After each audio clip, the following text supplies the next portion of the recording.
The same people who had been championing the two-state process were also championing the idea that Israel couldn't win this war. And I guess the question is, why? The fact that the Biden-Harris team did recycle the failed Obama-Biden policies from 12 years ago shows you how entrenched this conventional wisdom is. The only thing the Palestinians will understand is the very tough message President Trump sent them in the first term, which is that until you stop all of this, all American funding is cut off.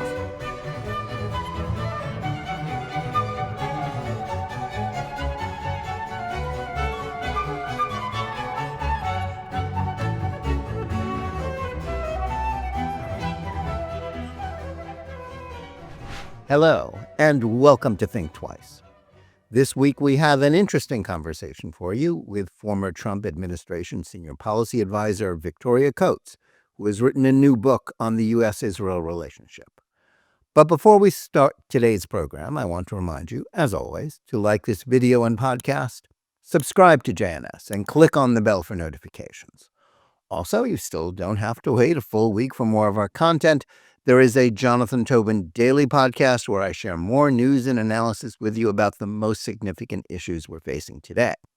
You can find the daily show under Jonathan Tobin Daily on the JNS channel, wherever you get your podcasts. And now a programming note. We'll be off next week as both Hanukkah and Christmas are celebrated. But we'll be back the following week with a special Ask Me Anything episode in which I'll answer all of your questions about any topics that interest you.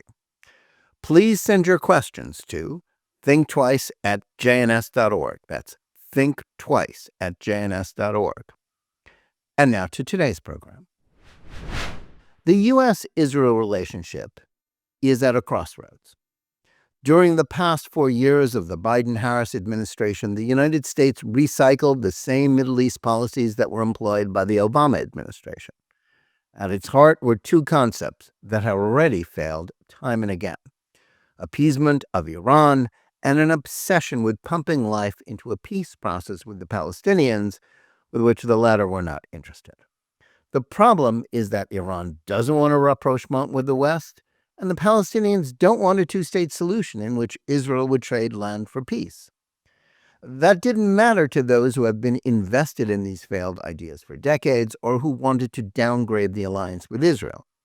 What's worse, Biden and Harris were facing enormous pressure from within their own Democratic Party, whose activist left-wing base largely opposes the Jewish state because of their belief in the toxic myths of intersectionality and critical race theory, which falsely label Israel and the Jews as a white oppressor and settler colonial state that is undeserving of support. Biden's weakness helped set the world on fire and led Iran to believe that it could fundamentally alter the strategic balance in the region by attacking Israel. That also explains the ambiguous response of the United States to the Hamas attacks on Israel on October 7, 2023, and the war against that Iranian terrorist proxy in Gaza, as well as the Hezbollah terrorists in Lebanon. While Biden never completely renounced Israel and gave it some support, albeit while slow-walking weapons shipments and seeking to limit its military efforts, U.S. policy was fundamentally opposed to Israel winning the war against Iran and its Islamist allies. Indeed, they didn't think Israeli victory over the barbarous terrorists of Hamas and Hezbollah and their paymasters in Tehran was either possible or desirable. And they did what they could to ensure that it couldn't happen, while still saying that the Jewish state had the right to defend itself. And if Israel has succeeded in largely destroying Hamas's military threat, dealing a decisive blow to Hezbollah, and thereby causing the fall of another Iranian ally, the brutal Assad regime in Syria, it was because Israeli Prime Minister Benjamin Netanyahu didn't listen to the advice, warnings, and even threats thrown at him by the Biden-Harris foreign policy team. All of which means the transition to a second Donald Trump administration that is committed to letting Israel defeat its foes couldn't come soon enough. In his first administration, Trump's historic support for Israel resulted not just in the U.S. embassy being moved from Tel Aviv to Jerusalem and the recognition of Israeli sovereignty over the Golan Heights, but also the Abraham Accords, which advanced peace with the Muslim and Arab worlds because it refused to let the prospects for peace to be held hostage to the Palestinians' intransigence. Can the circle of peace be further expanded despite the damage done by the war caused by misguided policies pursued by the United States since 2021? With Trump set to go back to a policy of no daylight between the U.S. and Israel, how much can the new administration help ensure a return to stability in the region? One person who has thought a lot about the damage that has been done and how a restored U.S.-Israel relationship can benefit both countries is former Trump administration official Victoria Coates. And her new book, The Battle for the Jewish State, How Israel and America Can Win, gives some answers to those questions. Victoria Coates is the vice president of the Catherine and Shelby Cullum Davis Institute for National Security and Foreign Policy at the Heritage Foundation. And her writing has appeared in outlets including Bloomberg, the New York Post, and the Wall Street Journal. She previously served as the senior policy advisor to the Secretary of Energy and deputy national security advisor for the Middle East and North Africa for President Trump. She also served as the national security advisor for Senator Ted Cruz. She is the author of David Sling, A History of Democracy in 10 Works of Art, and her latest work, The Battle for the Jewish State, How Israel and America Can Win. Victoria Coates, welcome to Think Twice. Thank you, Jonathan. Great to be with you. Well, thanks so much for joining us today. I want to start by asking you why you thought a book about the U.S.-Israel relationship was needed today. What is it that most of the pundits and foreign policy experts that we see appear on the mainstream media are missing about both the alliance and the current conflict that Israel's involved in?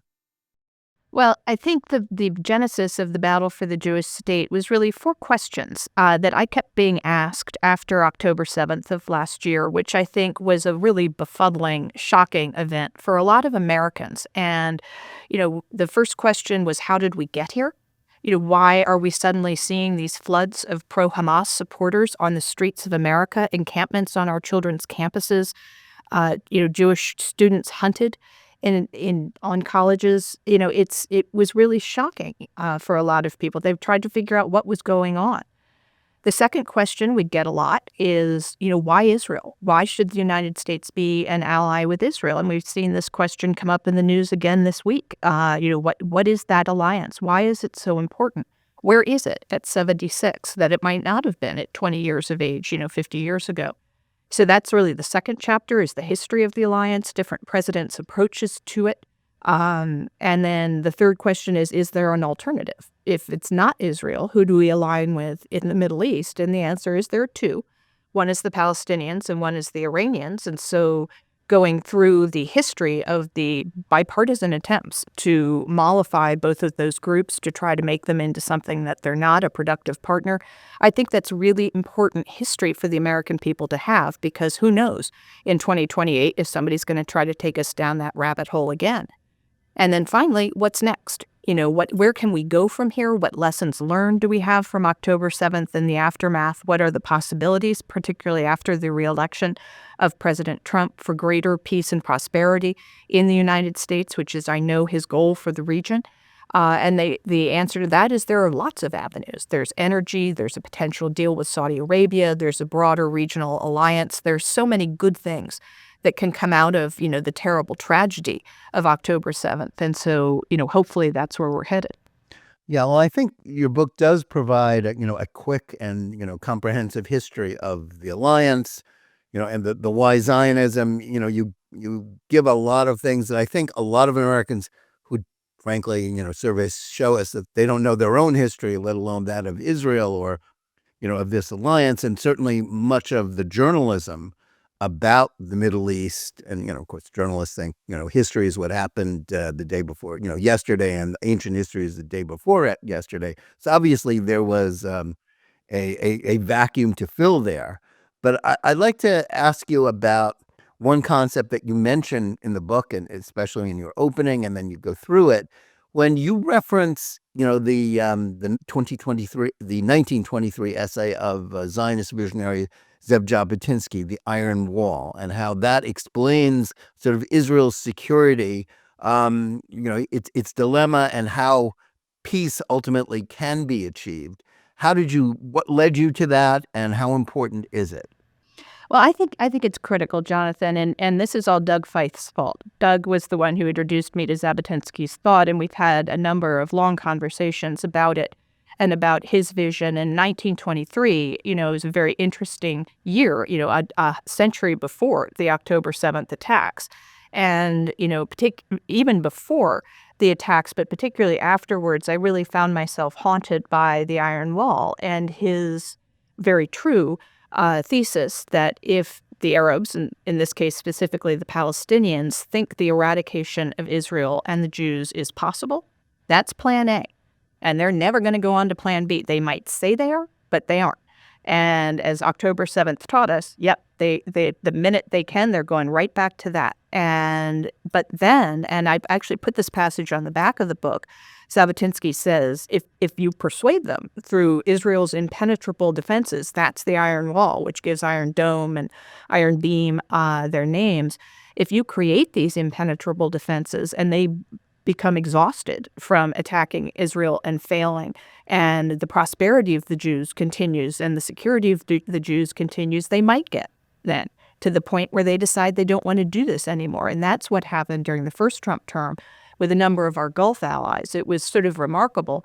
Not only did they get to the point where they said Israel's not going away, which was true, but then they got to the point where they said, we don't want Israel going away because we've got a bigger problem, which is the Iranians, and there's no better friend in the foxhole if you're going to be fighting the Iranians than the Israelis. So that was just a practical case that they all, realized was true. And, I found what Jabotinsky said then about a possible deal, where you can make a sustainable deal with these people once they agree Israel's not going away. That is the promise that's on offer, that has been on offer before and after October 7th, is if the Palestinians will renounce this hateful genocidal ideology. Heck, we both know what kind of international aid would pour into the territories and into Gaza. This is theirs to command, but they are the ones who have been making this decision to stay with genocide, death, and hate, and they're reaping the rewards of that. Yeah, I think it's so important to understand the conflict and why a generation of foreign policy experts and peace processors, if I can call them that, largely ignore it. And I guess my question to you is, as someone who's worked in Washington, both within the government and at Heritage, why do so many of the people who claim to be experts on the Middle East, whether they're veterans of the State Department or pundits at major publications, continue to cling to the idea that peace and American interests will only be advanced by pressure on Israel? And do you think the post-October 7th war against Iran's Hamas and Hezbollah proxies was directly caused by Biden's weakness and his recycling of Obama's foreign policy priorities?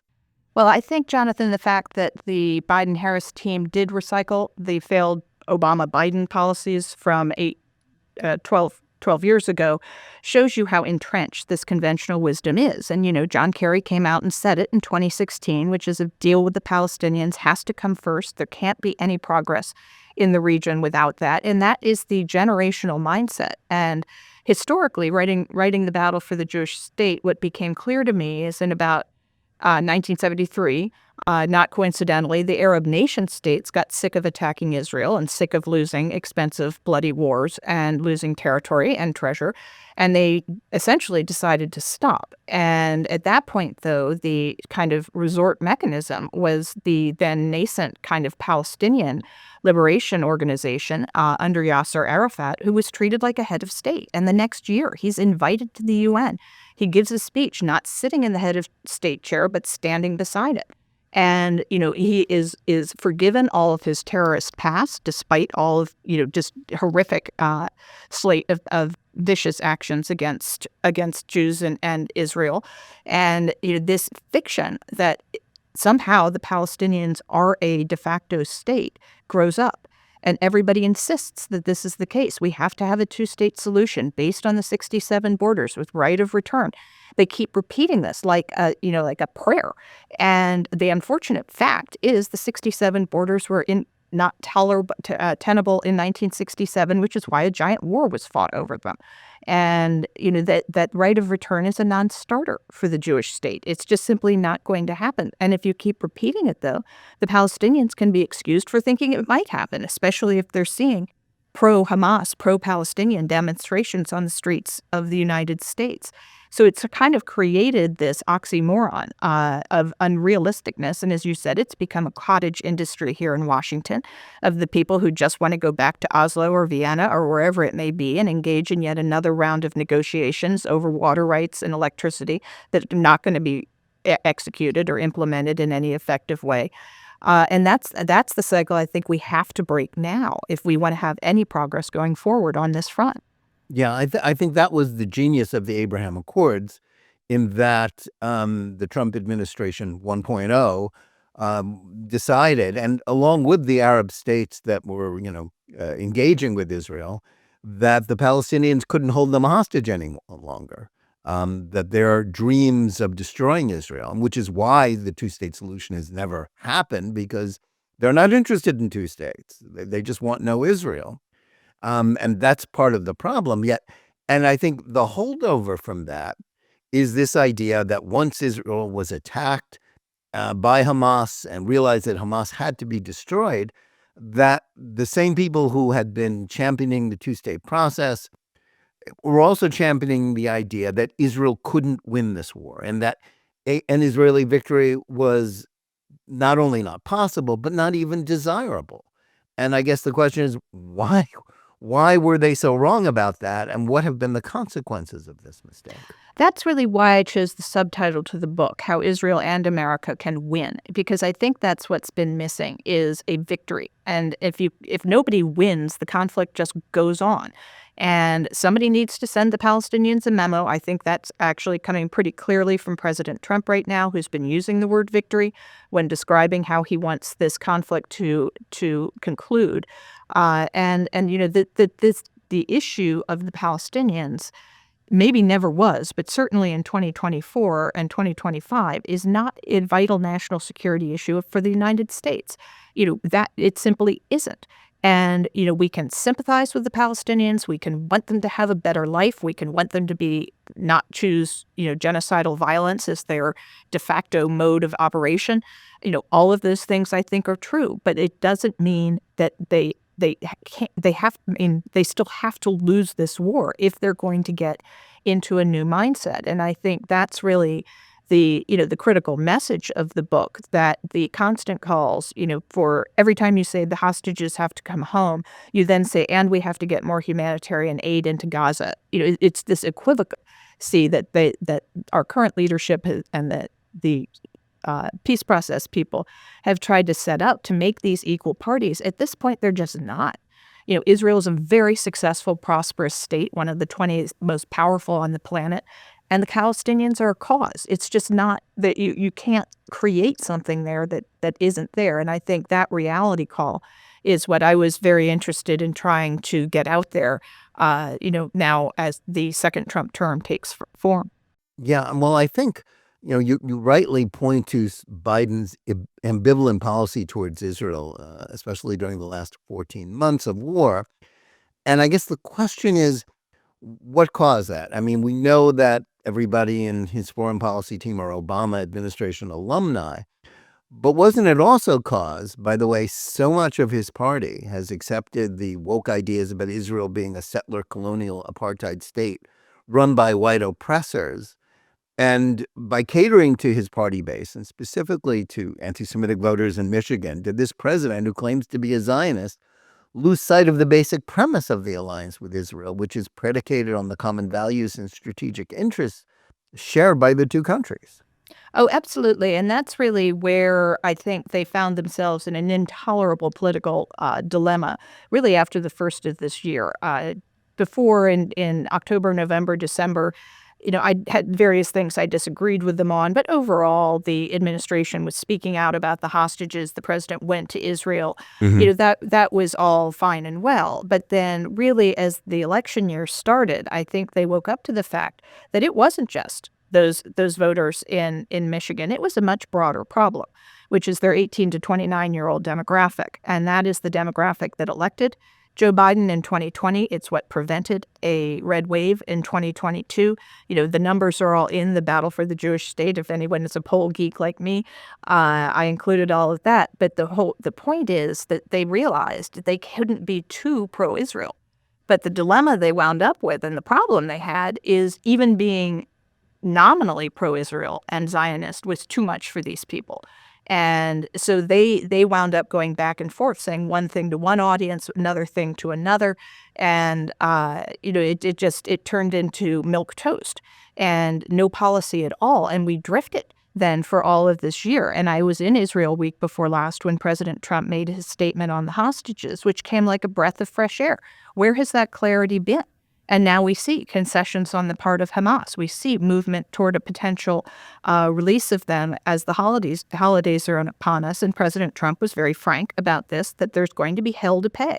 And they all know that he means what he says. And he doesn't want to get into a war in the Middle East. But if they're going to continue to hold innocents and hold American citizens hostages, 15 months into this thing, he's just not going to tolerate it. And, that shows you clarity. And what was interesting to me in the election is he actually got a record amount of support from Arab Americans who welcomed the clarity. They understand where he stands. And that, I think it should be a real lesson. Or they just didn't like Biden. Right. Well, and there's a lot to be said for that. But, then you can just stay home. But in this case, he really seemed to strike a chord with a lot of them. Well, I think you're absolutely right. And when President Trump made it clear that there would be, as he said, all hell to play in the Middle East if the Israeli hostages weren't released by the time he's sworn in next month. But my question about it is, do you think this was as much a threat to Hamas's allies in Qatar and Iran and Turkey as much as it was to Hamas? And do you think and obviously this might have made it more progress towards a hostage deal possible, but if it doesn't, what will all hell to pay mean? Well, he said yesterday it means whatever they can imagine. And in the way what they imagine is worse than what he might describe. And I think, I would disaggregate that a little bit. Yes, I think there's a very clear message to Iran here, knock it off. I think he has been very clear that he is deeply concerned about the progress they've made in their nuclear program over the last 4 years. It's a very different situation than what he handed to President Biden in January of 2021. But I would have said from the beginning, our message clearly to the Qataris, the Egyptians, the Turks, anyone who is an interlocutor with Hamas, it should be this isn't a negotiation. We're not going for a ceasefire here. These are the terms. And they all understand that. They are responding to the messages they are getting from Washington. That Hamas office exists in Doha because Barack Obama asked them to open it. We could debate the wisdom of that decision, but that was a request from Washington. And, that's what has to change. And, fortunately, President Trump has good relations with leadership of actually all three of those countries. They have open lines of communication. And I think he can send that message that we are going to, hold everything Hamas values at risk, which is the lives of their family and their personal corrupt fortunes. And if those are stored in your banks, you've got to be prepared for that to be a problem. Yeah, I think you rightly say what they can imagine may be worse than what America could do. But America does have options. And those were not options that the Biden administration seemed to consider.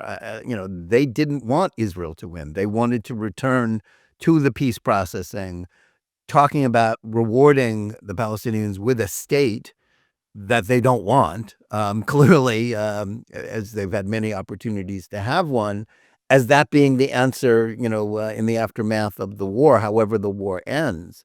So I think the problem is, has been as much in Washington as it has been anywhere else, hasn't it?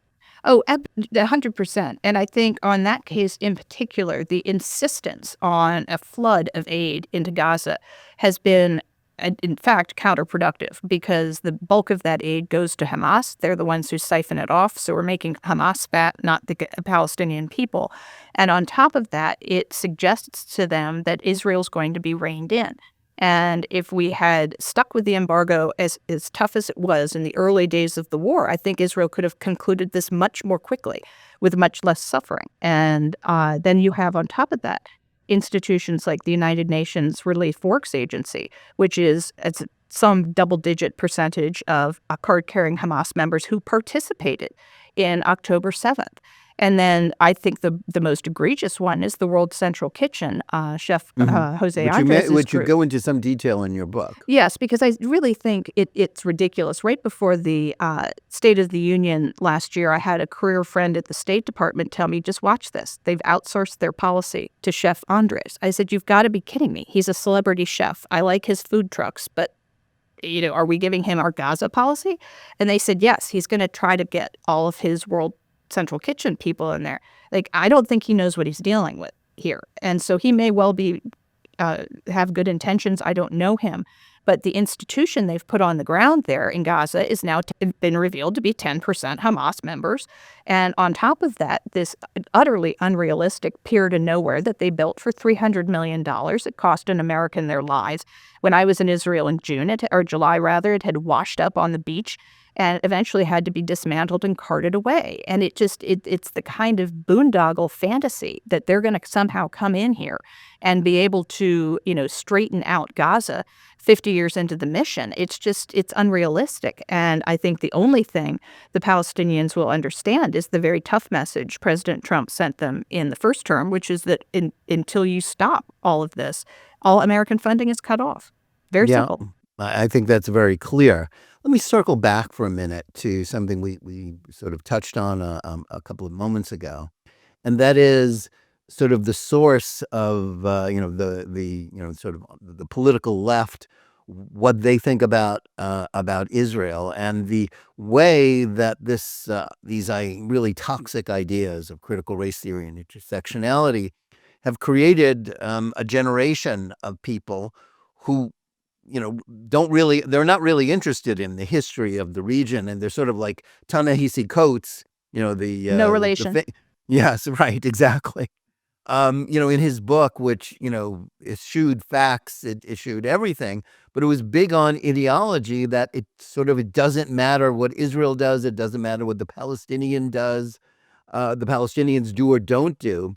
If Israel's existence is a crime, then it doesn't matter. And I think the growth of that belief on college campuses, within our culture, that's the real threat to the alliance, more than anything that Hamas is doing in Gaza, isn't it? I take it actually a little bit further. It's a direct threat to the United States. And you used a phrase earlier on, which was news to me when I started this project, which is settler colonialism. And it is a particularly pernicious ideology, a sort of an approach to history that has grown up in academia and become widely accepted. And the premise of that is that both Israel and the United States, uniquely, I will say, amongst world countries, have been settled by outsiders who illegally appropriated land that belonged to indigenous peoples, who they have subjugated and imposed their will on them, and created these countries which are now disproportionately powerful and wealthy. And that is a bad thing in this worldview. And they are inherently then imperial, regardless of their successful democracies. That doesn't matter. They're imperial, and they are racist because of the displacement of indigenous peoples. And ultimately, and most perniciously, they are illegal. They don't belong. They should be dismantled. And what all of our students are being told at the vast majority of our institutions of higher learning is pretty much any resistance to this illegal, immoral, racist project is legitimate. So October 7th becomes legitimate. It's just like shooting the CEO of United Healthcare suddenly is legitimate because you are oppressed, and this is an oppressor, and who he is and who their children, their lives, what they support means nothing in this struggle. And so your listeners don't have to. I actually delved into some of the curricula that are purveying this, and it really is insidious. You have something like the Cambridge Core Curriculum, which is a Cambridge University sanctioned arrangement by which you select peer-reviewed articles and recommend them for syllabi. And, these are the worst of the worst, going at great length into great detail about how to attack Israel in institutions like the International Criminal Court, the International Court of Justice, to try to delegitimize Israel. But the problem is, and why I think the American people have to care about this, is we're next. If they take down Israel using these means, the United States is next. It's the same as the Iranians saying little Satan and big Satan. Well, guess what? We're both Satan. And they're coming for us if we don't stand against it. Yeah, well, I think that's true. And it is primarily a war against Western civilization that the left has been engaged in. The anti-Semitism and the hatred for Israel is just, it's the canary in the coal mine. It's, became very obvious since October 7th and what's been going on campuses. But my question is, what do you think the Trump administration can do about it? Is there a way, and personally I think there is, for the Justice Department, the Department of Education, whatever, to start pushing back against the spread of these sort of the woke catechism of DEI, which is connected to all of this? And can this be rolled back? A lot of people are very pessimistic because it has become so pervasive throughout our education system, not just, higher education, but even K-12 as well. Is there a way to sort of turn the tide here? Well, and I understand their pessimism. It is a tall order. And, this is one of the big projects we have here at Heritage, a lot of work by my great colleagues in our education department, for example, in our legal center, who very kindly contributed to the book, their expertise, because this is going to be a whole of enterprise effort. And we're going to need to be working on the state level, on the federal level, both from the Congress and from the executive branch to go after this. And it's not enough to have a president who is obviously not an anti-Semite, who has observant Jewish grandchildren. That's great, but it's not enough, and he knows it. And he's spoken about freezing federal grants to these schools. I am, as I said, a failed academic, and I can tell you from my academic experience that the one thing they care more about than parking spaces are federal grants. And so if you start holding those at risk, and the jokers in the Middle East studies or the law school are holding at risk the grants of the folks in the chemistry school or wherever, even if the chemistry folk sympathize with these noxious views, they're coming for them, because that's the most they're going after the sacred grail there. And so holding those at risk, having there be legal consequences for this, they go back to the Holy Land Foundation case as a foundation stone. That statute can be broadened and strengthened to make there be consequences for this stuff, because right now it's not only accepted, it's fashionable. And there's a kind of a radical, radical chic to it. And that has to be exposed and then, as I said, impose consequences, real consequences. Yeah. Turning back to the Middle East for a moment, the fall of Syria and the Assad regime surprised the experts, but it hasn't stopped them from proffering advice about how to deal with the new regime in Damascus. President Trump made it very clear that he thinks that America needs to stay out of the conflict there and not engage in nation building. Well, the same cast of experts that that talk about two-state solutions and pressuring Israel thinks that the U.S. must engage with and help or influence the Islamists who are running things in Damascus. Who was right there from your point of view? Well, I might say everybody's wrong. There is no sort of straightforward answer in Syria. There never really has been. The country is the most artificial of the confections that were created after the First World War. There really isn't a coherent national identity there of any real strength. And so what we've seen is the Assad regime fall after 50 brutal years. Nobody's sad about that, except maybe the Assads. They were horrible. They tortured their people, used chemical weapons repeatedly on their people. As I said, nobody is sad about the fall of the Assads. But at the same time, the message I got on my recent trip, both from Gulf allies and from the Israelis, was, we got to keep an eye on HTS, on this group of ISIS and al-Qaeda alums who have come together, backed by Turkey, financed by Turkey, who understood how fragile the Assad, particularly military, had become and engaged in this lightning strike on Damascus, which caught our administration once again flat-footed, the fourth time I've counted between Afghanistan, Ukraine, October 7th, and now Syria. Oh my gosh, a shocking event has suddenly occurred, and they have no plan for it. So there is a reason President Trump put HTS on the specially designated global terrorist list in 2018. Those reasons have not been alleviated. I think we need to keep a real close eye on that. We need to keep a very close eye on how they respond to Israeli initiatives to destroy Assad's arsenals, which I think everybody's happy in the region that they're doing. That could not be put to any good use. And then do they include any minorities in their government? They haven't yet. Are they going to include any women? What is the fate of the ancient Armenian Christian community in Aleppo? What is the fate of the Druze? This is something I think we're really going to have to keep an eye on. I can agree with President Trump. We really don't have a dog in the race. So, as long as we are supporting Israel, staying engaged with our allies, listening to what they're hearing and seeing, and advocating for the particularly religious minorities in Syria, I think that's probably our most viable path. Right. Now, we've talked about the way the toxic woke ideas have changed and are influencing American policy, but one of the byproducts of that has been the explosion of anti-Semitism in the United States since the October 7th attacks. How would you judge the administration's response to this surge in hate? And what do you think Trump can do to ensure that it can be reversed or at least stopped? Well, for starters, they have to recognize that it is a unique and severe problem. In the current situation, the Biden-Harris administration, every time they say we deplore anti-Semitism, then they go on about Islamophobia, which is also bad. I think that can be renounced and fought against. But the two things are not equivalent. The number and the just ferocity of anti-Semitic acts is nowhere close to the level of the Islamophobic acts.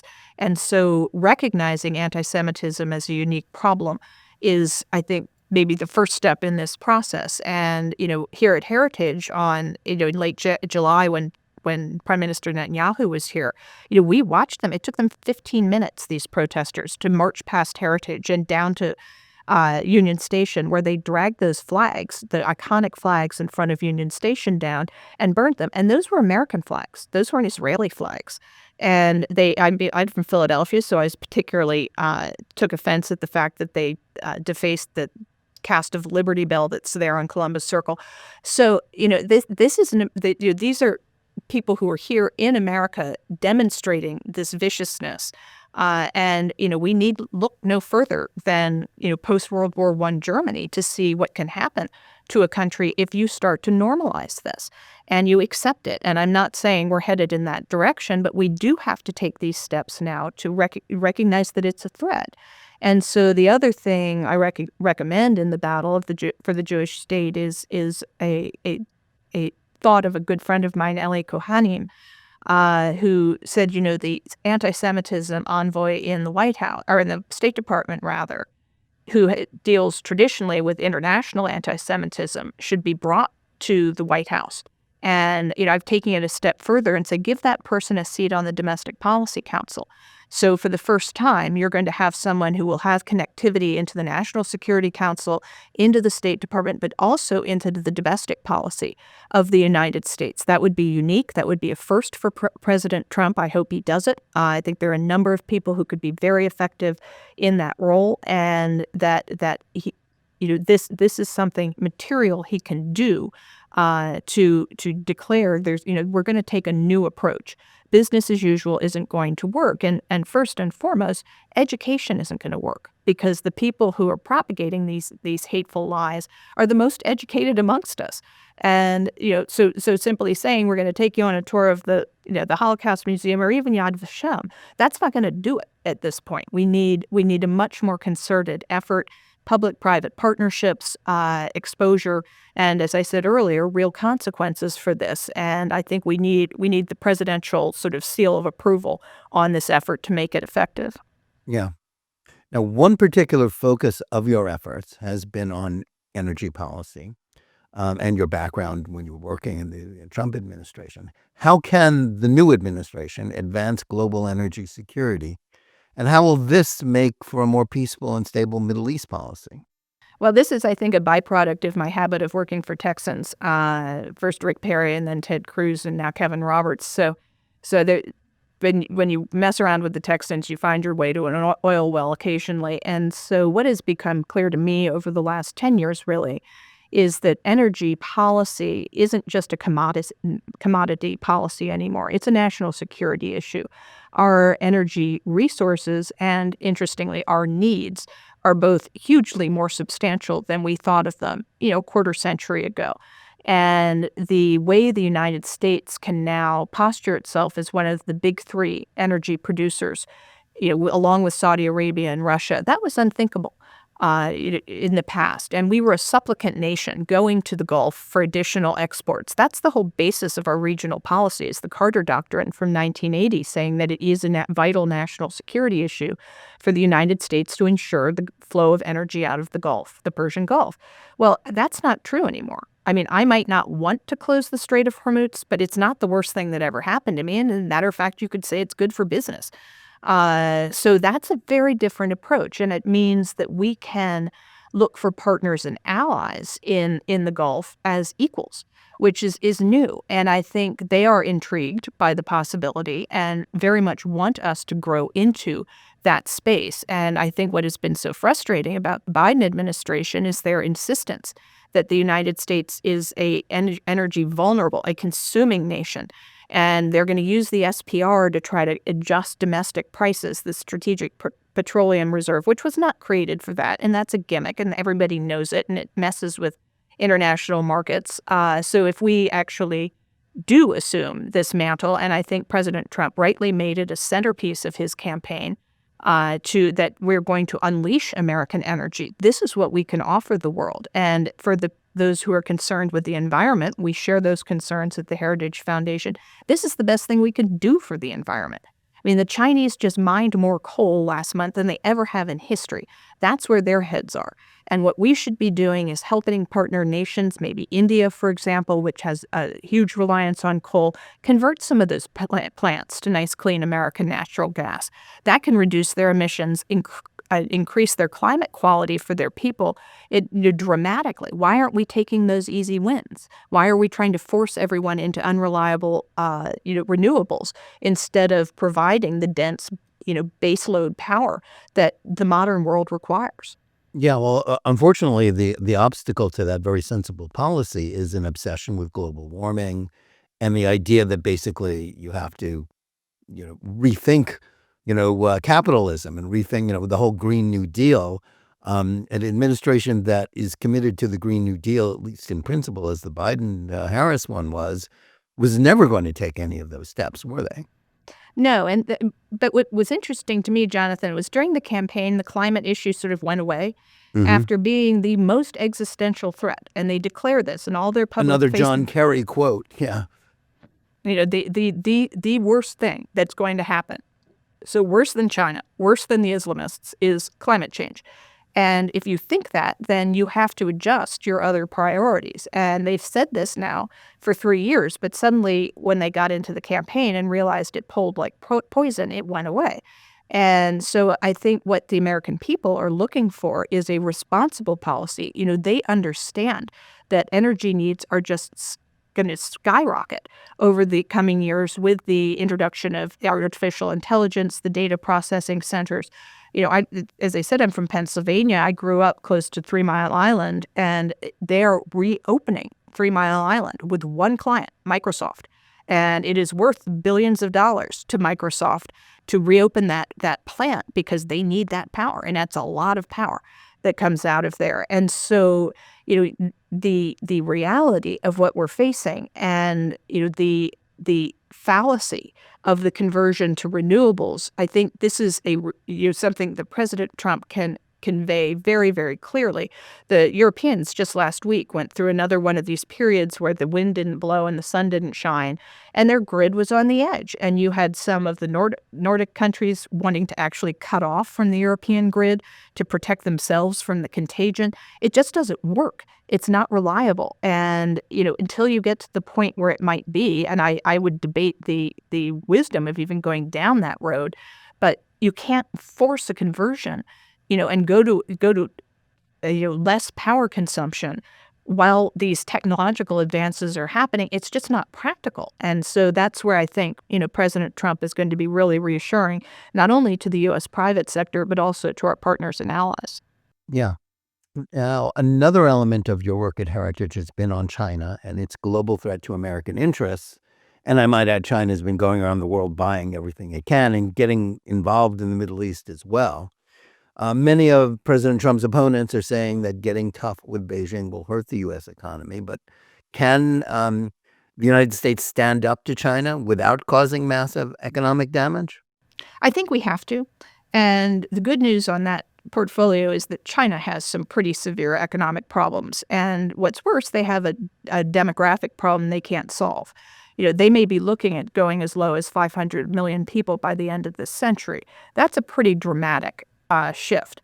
And they, as I said, they can't solve it. Apparently, this is what happens when you selectively abort half your population. I suppose that could have been predicted, but they went down that road anyway.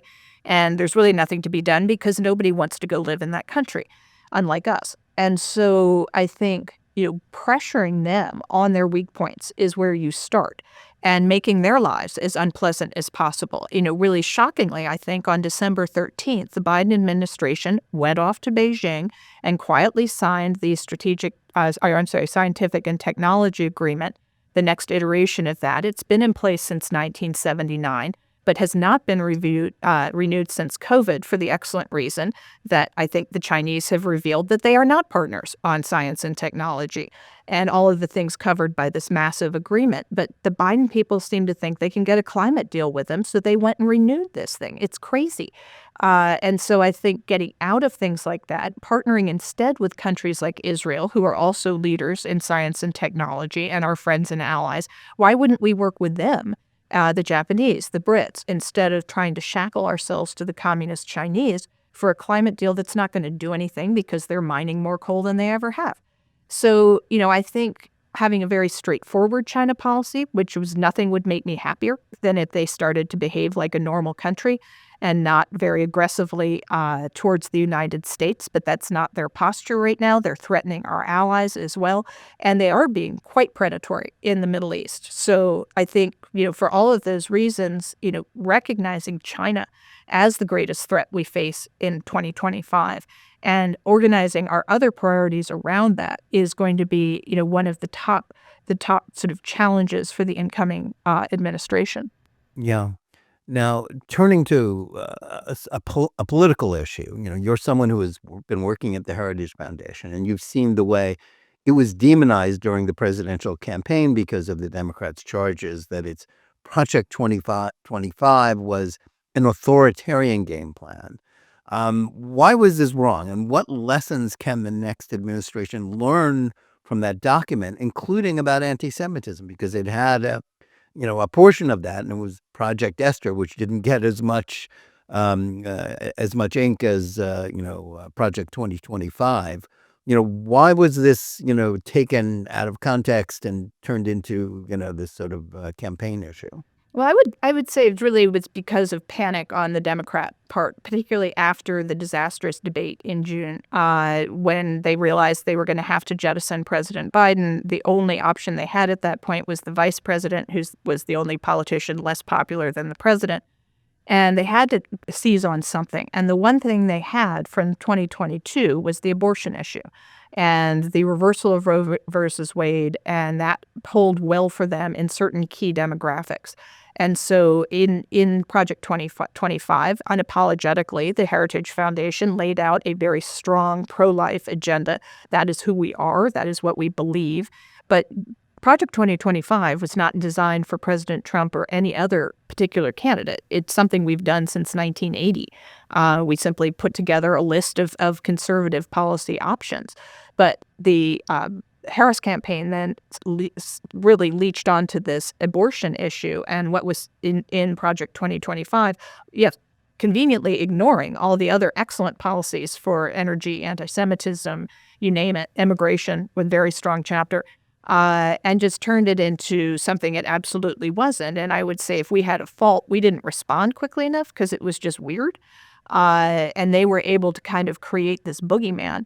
Now, the good news is that, that all appears to be water under the bridge. I think many of the people who were leaders on Project 2025, until whatever it was a month ago, John Radcliffe was working for me as a visiting fellow, as was Tom Holman. So, these people are all going into very senior positions in the administration. We've got members of 2025 on the landing teams in the major departments and agencies.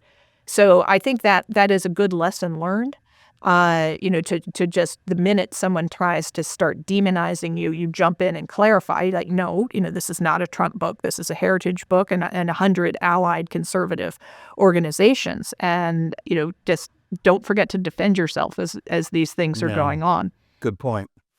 Now, right now, a lot of people on the left are panicked, deeply worried that the liberal media are normalizing President Trump by discarding their hysterical rhetoric about him being another Hitler and ending American democracy. Do you think this is actually a hopeful sign that we are returning to a more normal politics, or do you believe that the left will revert to its resistance mode, which aims at a cultural war against Trump and his voters? And I guess that's another way of asking, how optimistic are you about the health of American democracy as we head into 2025?